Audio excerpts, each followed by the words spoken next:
do believe there's a creator or a God, but I don't see it in a religious way. Something would happen between when you die and then you'd be reborn again. I would hate to see us living our lives just for some afterlife. In a court of law, if you were asked, you would come out with a verdict, well, there's more evidence certainly for than against. They're going on to something much happier, and they're happy about the journey that they're taking. I don't like the thought of dying, but I'm not scared of it. Without a doubt there's an afterlife. This is a place where I feel at home.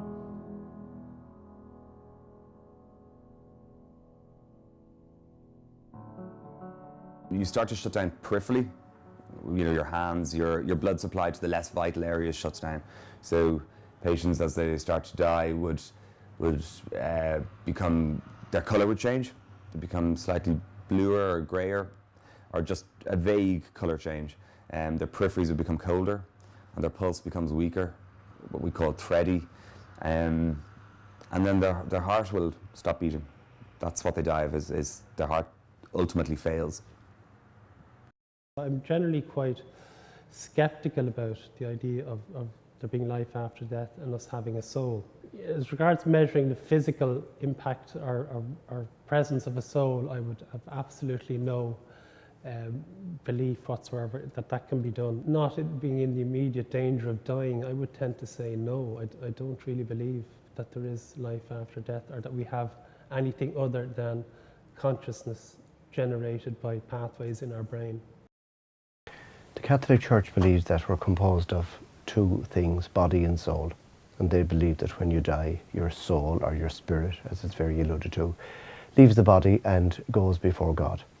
The Catechism would say there is what's called a particular judgment, where you know your fate fairly quickly.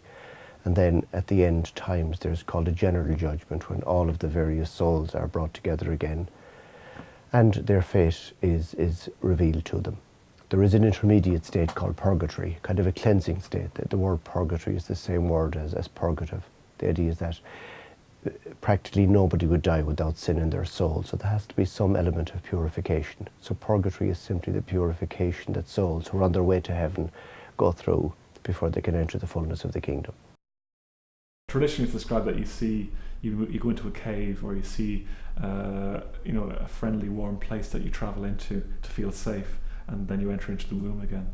And then you're reborn. So that's the traditional Tibetan view. Other Buddhist traditions would say that it's instantaneous, that when you die you're instantly reborn, unless you've got the potential, unless you've the practice to be enlightened. And other ones again say something different. So it's there's no definite word on it. There's a few goals in Buddhism, and one of them definitely is to escape the whole cycle of enforced rebirth. You know what I mean, where you have no choice in the matter. But and that's seen as a good thing. And the traditional Indian view from which all of this would have evolved is that the cycle of being born, getting old and dying, being born, getting old and dying, being born, getting old and dying, is kind of a tragedy in some ways. It's like going around the merry-go-round that you can't get off. So the whole idea is to get off the merry-go-round.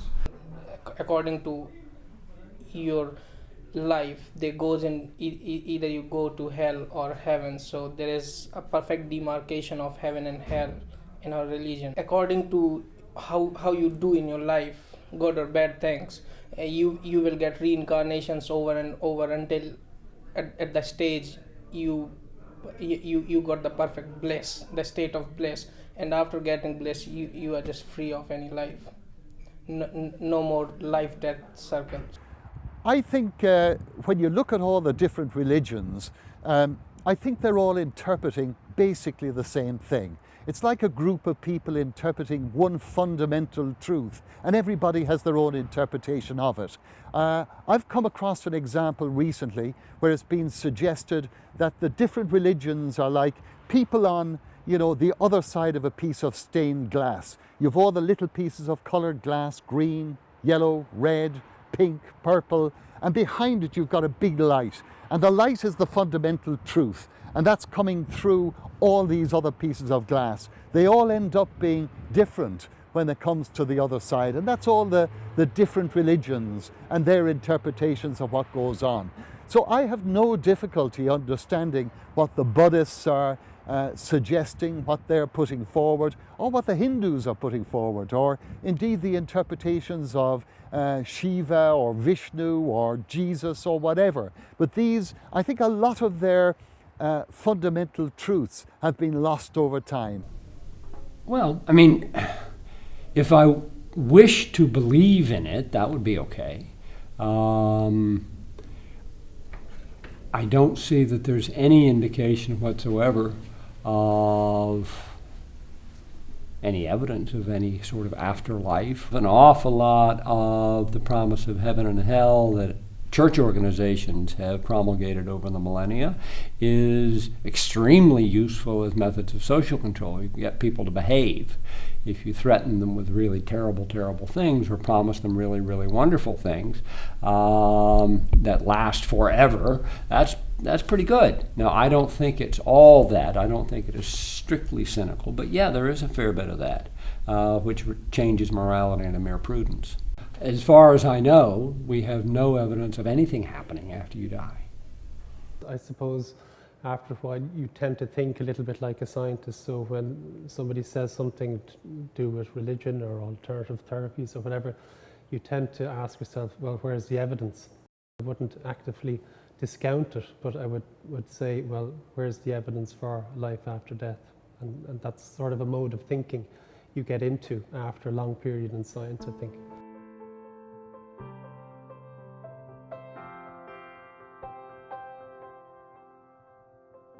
We don't have direct access to the dead.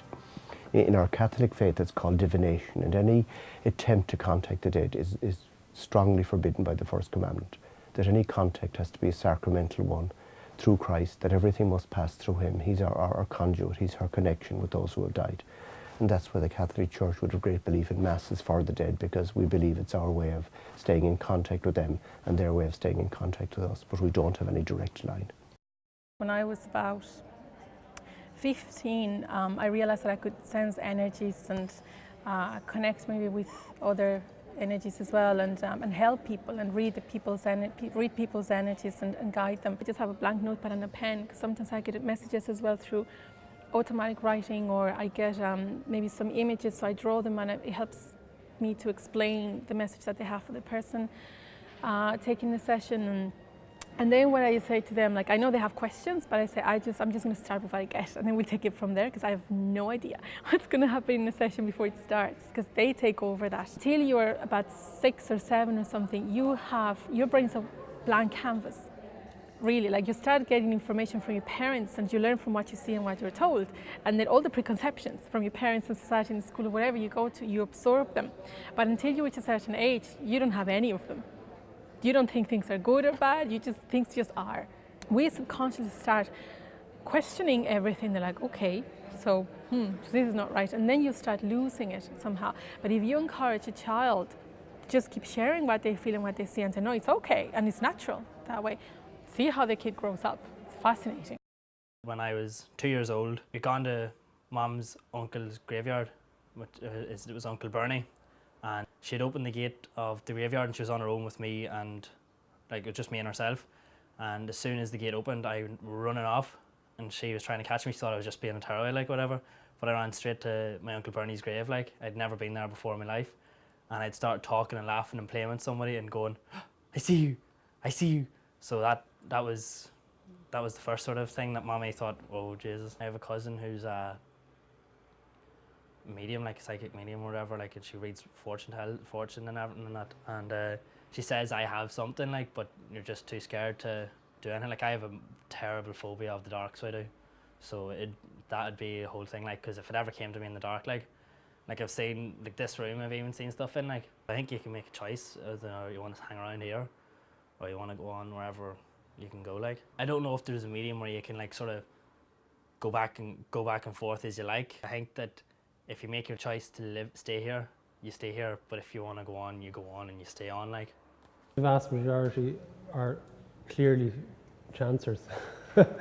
Whether they absolutely all are, I would say that most of them are. I think a lot of them are just very good at picking up cues from people, and the idea of cold reading, where they can, they can ask questions to people surreptitiously. I think that's what it is. Again, if those sort of people did exist, they would be able to provide much more clear-cut evidence that they had such a talent. I would put very little store actually in the whole idea of an interaction between a supernatural life and natural life. I think if there is a supernatural life, it's independent and it doesn't interact at all. That would be my belief.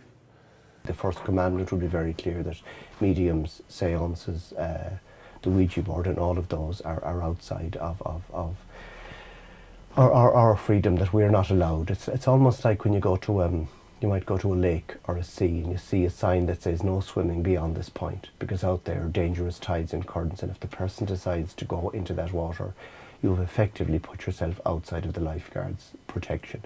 And in the same way that people who choose to go in that direction are essentially doing the same thing with God. They're putting themselves outside his protective love. They're charlatans. They're illusionists, magicians. I mean, no, there aren't any. And it's an entertainment form. It's either entertainment and harmless, or it's fraud and it robs people of their money. But they're not true. They're not real. I understand why that judgment is going around, but I think precisely because of that as well, I've gained more strength and more courage, if so, to just say who I am and what I do. And if people accept it, it's fine. If not, it's fine as well, because my job is not to convince anyone of anything. I'm pretty skeptical myself, even though people may not believe it, and I've had to get a lot of proof in so many different ways for me to believe that what I was seeing, what I was feeling was sort of real. So yeah, if I'm that skeptical with everything that I have experienced, then how could I expect other people not to be? Especially with the amount of stories that you hear about how, you know, people trust someone and then they're cult, or then they're abused, or they're disempowered and they're destroyed. So I completely understand people's attitude that way. This kind of work should be a tool for people to get to know themselves better and to empower people to find their truth and to find their power. Because once you do, you don't need anything else. You know, in my ideal world, no one would need to come and see me. That's the world I dream of. He knew he was dying and probably had died for that period of time. Further along, as they say, this tunnel. For want of a better word. And I was travelling fast through it, and I saw this light in the distance.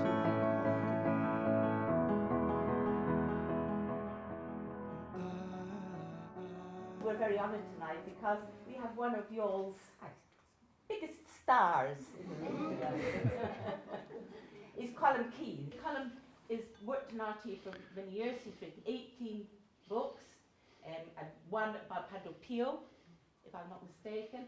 And he has the Jacobs Award for his work. Then the book is going to talk about tonight, the one which you see in front of you, Going Home. It's probably the best book on the subject ever written. Without any more ado, as they say in the best circles, I'll introduce Colm Keane.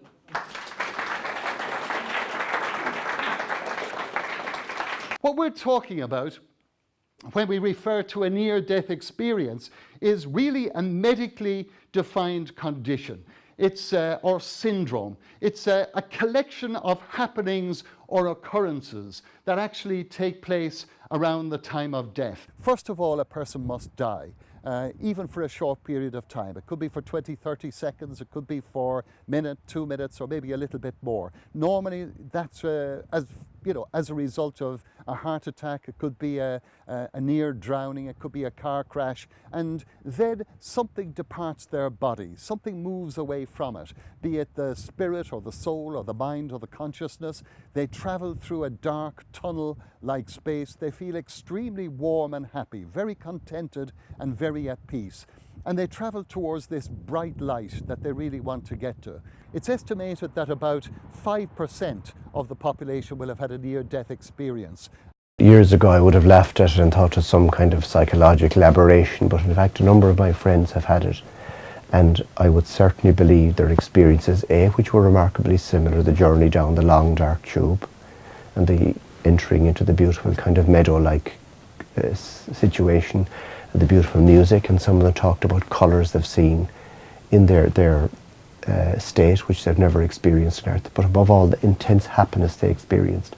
And The 3 people I know to whom it's happened were so disappointed when they woke up back in their bodies. One of the first things that happens is that reality dawns on you, and this is a terrifying bright light, and most people can't take this as too bright. You know, it's like staring into a car headlights. You know, it's just dazzling. So you withdraw. Well, I personally believe that you have the energy beings that have been with you throughout this lifetime, like what people call angels or guardian angels, whatever. Those energy beings, they kind of guide you through like some sort of tunnel or some sort of light, and you're greeted there by other loved ones that, you know, that have crossed over before you. People, when they come back from a cardiac arrest, for example,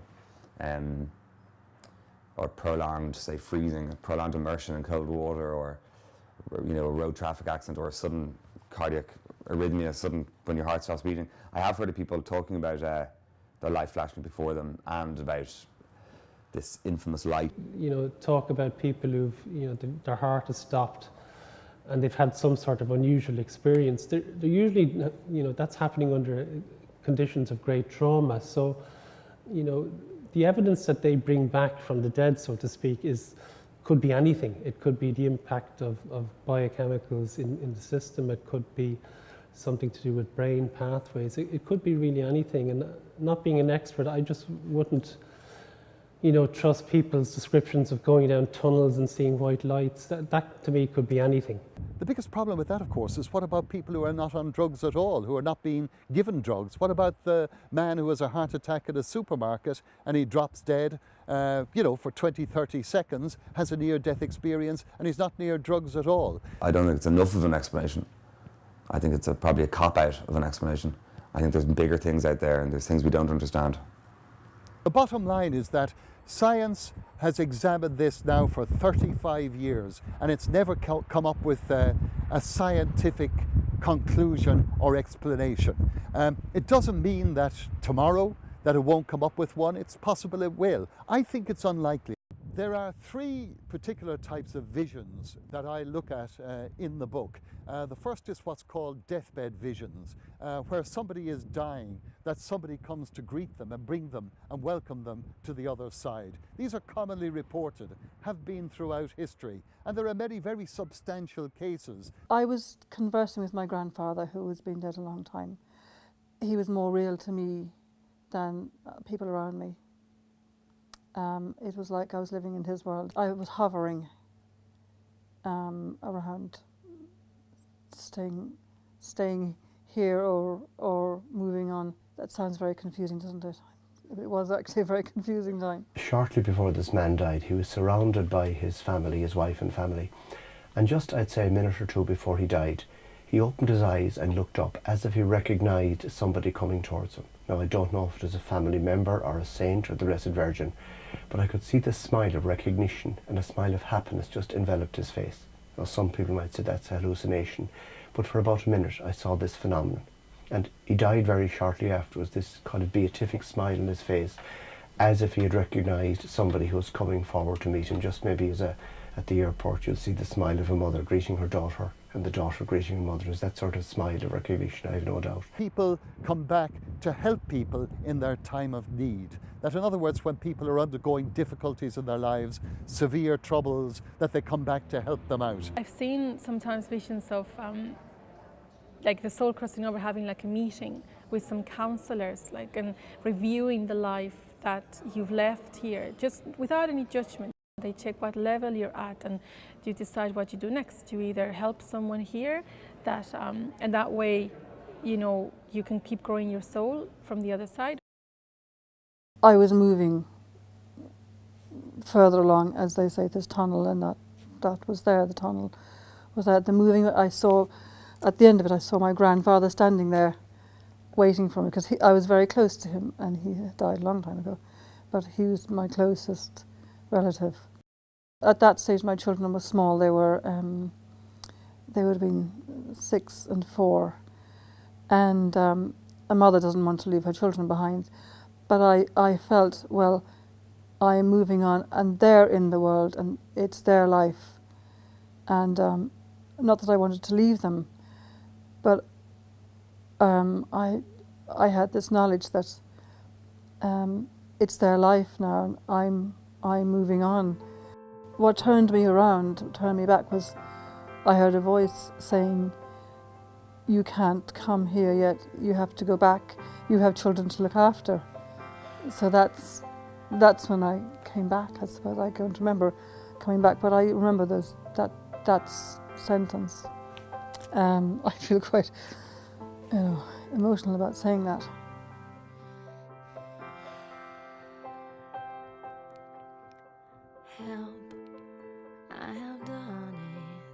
My wife died in June 1977. The following February, which was only about 8-9 months after I had a coronary, I had a bad heart attack. I don't know how I felt, but I could hear the monitors going. No, I was very alert, quite alert all this time. And then I had a lovely, relaxed sleep or whatever it was. But I suddenly found myself, not my body, I had no arms or legs or anything, but it was just me, travelling through space. Most people talk about going through a tunnel, but where I was concerned, there was no tunnel. It was just in pitch black space, for want of a better word. And I was travelling fast through it, and I saw this light in the distance. Now, it wasn't a light that would give out light. It was a brilliant, brilliant light, like an orb, like a moon or some. And I started coming near it, nearer and nearer. And well, as I did, it was getting that bit bigger. I can't remember wakening. I can't remember what anyone said to me when I woke up. I can remember the Nurse Hayden standing outside the bed and a big smile on her face, all right. But I wasn't interested.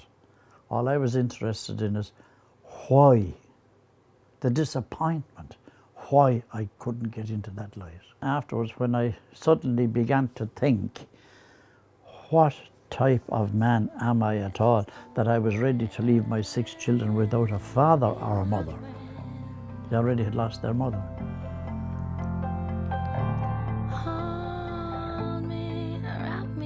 Other people, for some reason, repress the memory. They don't understand the memory. I've encountered people who, now that they've read my book, or now that they've heard me talking on radio programs, they come to me and say, gosh, I had something exactly the same as that. And they start telling it to me, but they never realized what they really had gone through. So I think a lot of people just simply either don't know about it or they repress it. I know what happened to me was reflected in a lot of what Colm was saying. The words were the same, the experiences was so much the same as what he was saying, and it was a very profound thing that happened when it did happen to me. Colm was talking about what do you see God as at the end of the tunnel or whatever, and I remember saying to my mother afterwards, I know now, which I'd never believed before, I know now that God actually cares about every single one of us. There was a huge feeling of caring, and that, I can't understand why. I got a present of Colm Keane's book on going home. There's an awful lot of detail in some of the people that he had experiences with, and it's only recently I mentioned about the book to a cousin of mine, not being aware that she said she had an experience when she was going through an operation, but she was one of these ones where she was up at the ceiling looking down at herself. But there was no detail, that it was just me and that light. And I couldn't get into that brilliant, lovely home of light. And that's what disappointed me. It's quite remarkable to me how many people really don't worry any longer about dying when they come back after a near-death experience. People report this, this sort of desperation to almost want to get there. And it is very, very commonplace, amongst an awful lot of people, that when they come back They no longer fear dying. They want to go back to this place they've been. They know what's facing them at the point of death. They know it's going to be a happy experience. Sometimes it isn't as obvious as a fear of death. Sometimes it's a fear of pain, you know, or how death will actually happen. It's not so much a fear of the afterlife or the lack of an afterlife. It's more the fear of the process of dying. I personally believe that you don't need to get sick or have a traumatic kind of death to cross to the other side. It can just be you just go to sleep and then you just go off, and then instead of coming back to the body, you just stay off, you just stay away. And that's how you cross over. So no, I have no fear of death. I feel kind of excited when I think about it. I don't want to go anywhere yet though, because I think I have a lot of work to do and I want to do it. The possibility of life after death would not be something that would actively influence how I live or how I behave or how I discuss things, because for me there's the fact that there's no evidence for it and that there's no evidence of any kind of afterlife having any impact on what we were doing, then it doesn't really influence me in my day-to-day living. But I would never be so arrogant as to discount the possibility that there are things out there that we don't quite understand yet. If the resurrection didn't happen, Christianity, it's a fraud, it's a fake, and it's based on a lie. And that's probably our greatest evidence. I think in a court of law, if you were asked, you would come out with a verdict, well, there's more evidence certainly for than against. People that say they don't really believe really want to believe. So, you know, somehow it's like they look for some sort of comfort somehow. A proper scientific theory should be disprovable. And I think if you ask, can I disprove that there's life after death? I don't think you can. I don't see how you could construct an experiment that could disprove that under all possible scenarios. I too would have believed that at the point of death, that was the end of the story. I would have come into this particular project believing that, slightly worrying as well that maybe I'm wrong, that perhaps underneath it all there is something to this religious perspective, that maybe something does continue, because of course we're all brought up with this idea. But I can understand why people feel that way, but I am absolutely sure that they're wrong. I am absolutely sure from the study I've done that something does go on. I really believe I've been lucky to talk to so many people in this country who've been there and come back. And the stories are remarkably similar. These people don't know each other. They've never read the books. They know nothing about the near-death experience. It's very rare to encounter somebody who has any knowledge or foreknowledge or pre-knowledge of this whatsoever. So I think when they come back and describe this thing that's so uniform between them all, that they are described something that is commonly shared, and therefore that probably does happen to us at the point of death. So I am convinced that we do go on to something. Even though people might be skeptical, I think there is something else, and that's what we go on to after we die. I grew up assuming there was an afterlife. You kind of crave It takes the death of someone that you really love, really close, for you to we don't know a whole lot to about a death near-death because we don't have anybody who has died. Then you know that you're going home. I